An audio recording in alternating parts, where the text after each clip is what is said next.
The fluorescent lights hummed quietly overhead as I glanced at the clock on my computer screen. It was already 8:45 p.m., and I was the last one left in the office besides the night janitor. Everyone else had packed up and headed home hours ago, but I'd gotten caught up finishing a project that was due the next morning. My name is Alex, and I'd been working at this marketing firm for about 6 months now, still new enough to feel the need to prove myself, still eager enough to stay late when necessary. The building always felt different after hours, the usual buzz of conversation and ringing phones replaced by an almost tangible silence that seemed to press against my ears.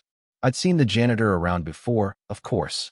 His name was Mike, and he was probably in his mid-30s, tall, broad-shouldered, with dark hair that was just starting to gray at the temples. He always wore the same blue uniform, but somehow managed to make it look good. There was something dignified about the way he carried himself, a quiet confidence that seemed at odds with the job he did. Not that there's anything wrong with being a janitor. It's honest work, and someone has to do it. But Mike seemed like he could have been doing something else, something that required the intensity one sometimes caught in his eyes when he thought no one was looking. I started gathering my things, figuring I should get out of his way so he could lock up. That's when I heard his footsteps approaching my cubicle. I looked up to see him standing there, leaning slightly against the fabric partition, a slight smile on his face. "Don't rush on my account," he said, his voice deeper than I expected. "I've got all night." There was something about the way he said it that made my heart skip a beat. Not threatening, not exactly flirtatious either, but interested. Like he'd noticed me before, the way I'd noticed him. "I'm almost done," I replied, trying to sound casual. "Just need to send this email, and I'll be out of your hair." He nodded, but didn't move away. "I've seen you here late before. You work harder than most of the others." I wasn't sure how to respond to that. Was he just making conversation, or was there something more to it? The building felt suddenly smaller, the air between us charged with something I couldn't quite name. "Just trying to make a good impression," I said finally, hitting send on my email and closing my laptop. "I'm still the new kid around here." Mike smiled, and it transformed his face, softening the angles and lighting up his eyes. "New or not, dedication stands out. Take your time. I don't mind the company while I work." The usual protocol was for everyone to clear out so the janitor could lock up, but Mike seemed in no hurry to usher me out. Instead, he grabbed the trash can from beside my desk and emptied it into his cart, movements efficient but unhurried. I found myself watching his hands, strong, capable hands that moved with surprising grace. "So how long have you been working here?" I asked, partly out of genuine curiosity and partly to fill the silence that was growing between us. "Almost 7 years now," he replied, moving to the next cubicle but still within easy conversation distance. "Started right after I got out of the military." That explained the posture, the discipline I'd noticed in him. "What branch?" I asked. "Marines. 2 tours in Afghanistan." He said it matter-of-factly, without the bravado some veterans display. "This job was waiting when I got back. Not glamorous, but it pays the bills and gives me time to think." I felt a twinge of embarrassment at my earlier thoughts. Here I was, assuming he could do better than being a janitor, when he'd already done more than most people ever would. I'd been making assumptions based on his job title, not seeing the person behind it. "I think that's admirable," I said, and meant it. "Finding peace in what you do, I mean. I'm still trying to figure out if I'm on the right path." The office was quiet except for the soft sounds of Mike working, the rustle of trash bags, the squeak of his cart's wheels on the linoleum floor. The building felt different now, less eerie and more intimate, like we were in our own bubble separate from the outside world. "What made you stay so late tonight?" he asked, coming back around to my area. "Must be something important." I explained about the project, the deadline, the client who always wanted last-minute changes. As I talked, Mike leaned against the wall, actually listening, not just waiting for his turn to speak, but really hearing what I was saying. It struck me how rare that was, especially in this office where everyone was always in such a hurry. "Sounds like you care about doing things right," he observed when I finished. "That's rarer than you might think." There was something in his tone that made me wonder about his story, what he'd seen in the military, what brought him to this job, why he worked nights instead of days. I wanted to ask, but wasn't sure if it would be crossing a line. Instead, I started gathering my things, figuring I should at least offer to leave. "I should probably get going and let you finish up," I said, though part of me was reluctant to end our conversation. Mike glanced at his watch. I've still got the second floor to do. No rush. He paused, then added, unless you've got somewhere to be? I didn't. My apartment was empty except for my cat and the leftover pasta I'd been planning to heat up for dinner. There was something appealing about the idea of staying a little longer, talking to this man who seemed to see more than most people did. No plans, I admitted. Just the exciting Friday night routine of takeout and Netflix. He smiled again, that transformative smile. Sounds familiar. Though for me it's usually a book instead of Netflix. What do you like to read? I asked, genuinely curious about what kind of books would interest him. History, mostly. Some philosophy. Currently working my way through Marcus Aurelius. He must have seen the surprise on my face, because he added, what? Janitors can't read the classics. There was no heat in the question, just a gentle teasing that made me blush.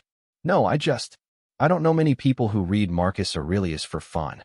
Stoicism makes sense after you've been in combat, he said simply. The idea that you can't control what happens, only how you respond to it, that's gotten me through some rough patches.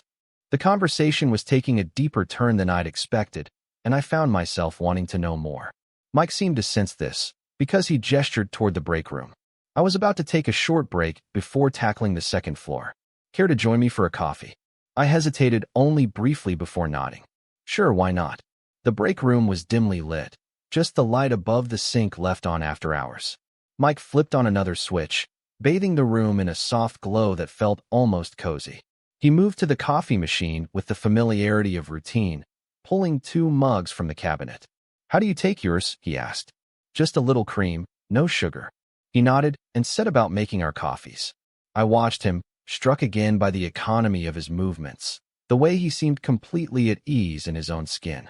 There was something calming about his presence, a steadiness that made me feel like I could tell him anything and he wouldn't judge.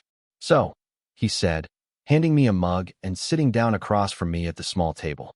What's your story, Alex? What brought you to this place? No one at work had really asked me that before. They'd asked about my qualifications, my previous job experience, but not about me, not really. I found myself telling Mike about growing up in a small town, about being the first in my family to go to college, about the mixture of pride and terror I'd felt moving to the city for this job.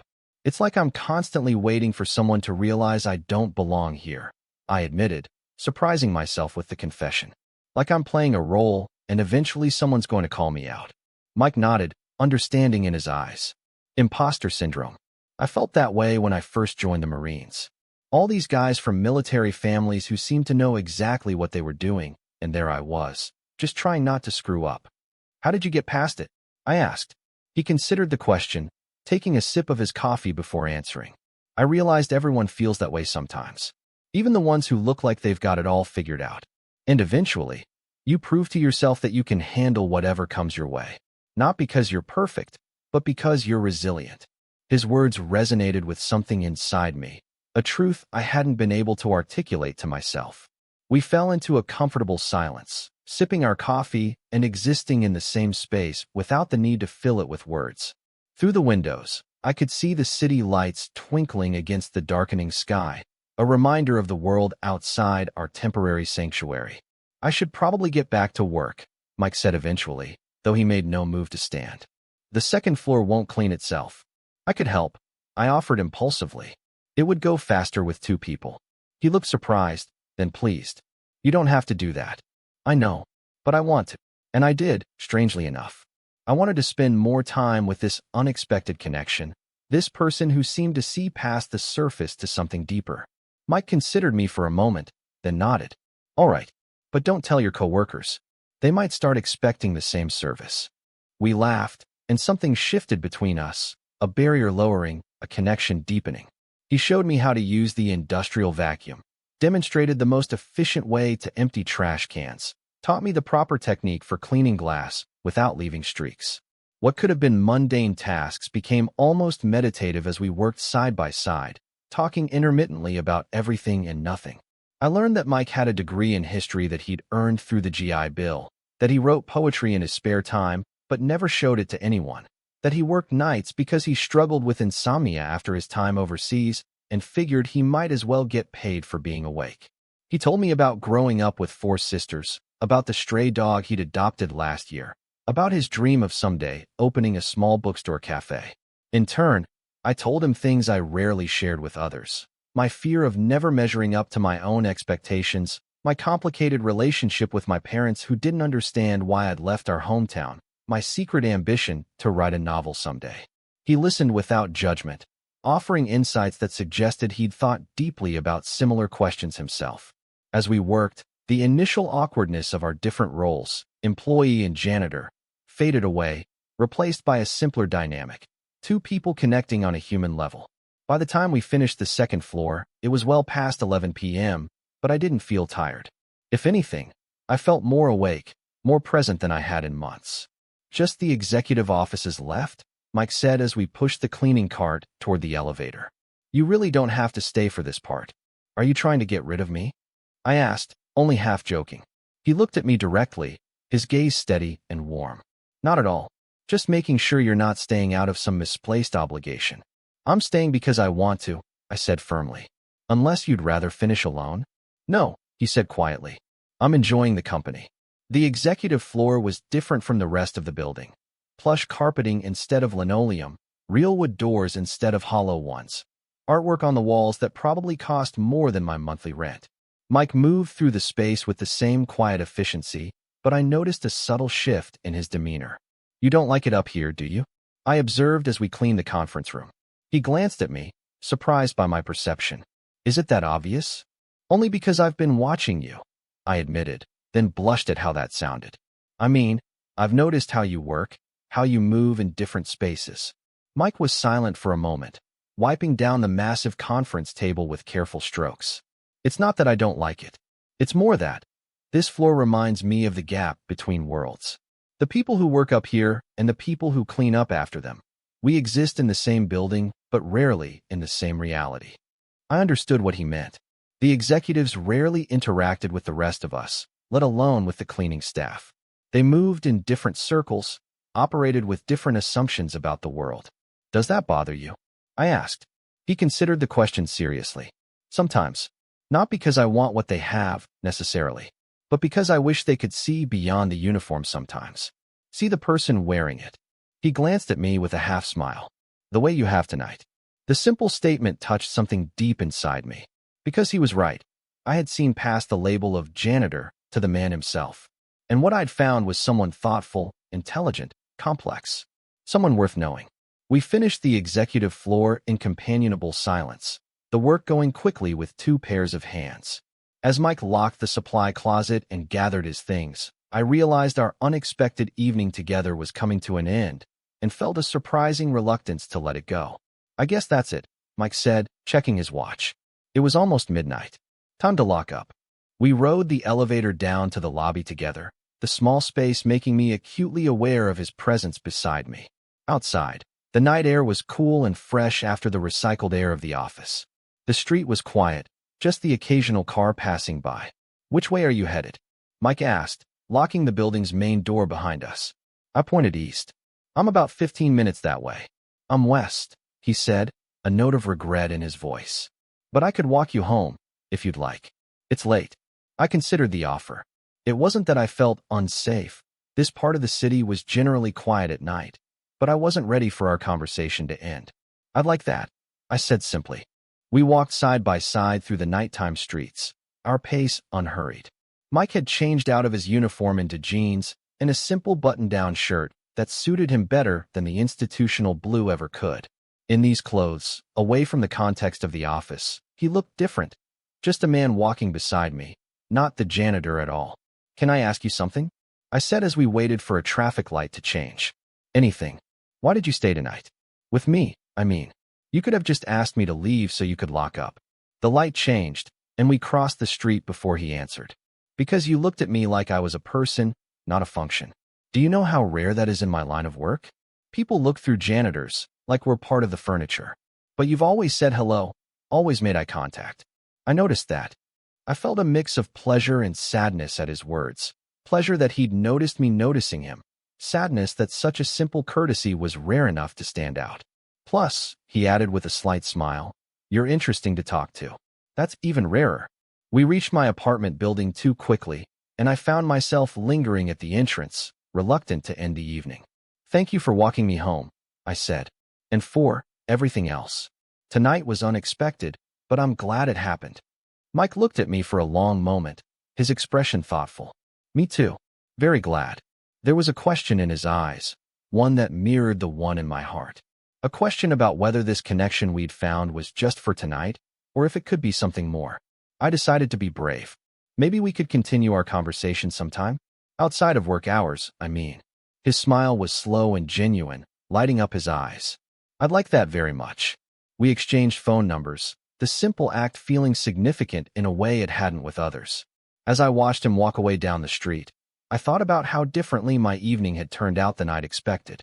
I'd stayed late to finish work, but what I'd found instead was a connection that felt more meaningful than anything I'd experienced in months.